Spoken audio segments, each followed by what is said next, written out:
এখানে দিয়ে দিচ্ছি বেসন, পরিমাণ মতন বেসন দিয়ে দিচ্ছি।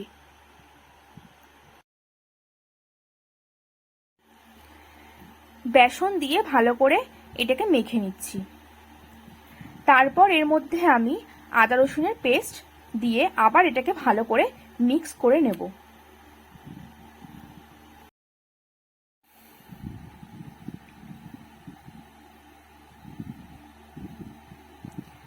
তারপর আমি এটাকে হাতের তালুতে করে একটা সুন্দর শেপ এখানে দিয়ে দেব।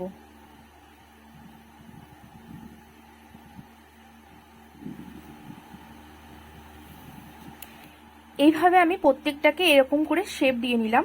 তারপরে গরম তেলের ওপরে এগুলোকে আমি 4টে-5টা করে ছেড়ে দেবো।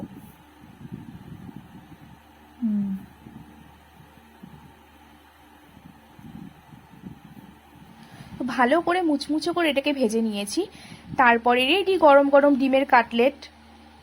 তো সবার যদি ভালো লাগে তাহলে অবশ্যই এটা বাড়িতে বানাবে, খুব ভালো লাগবে আশা করি সবার।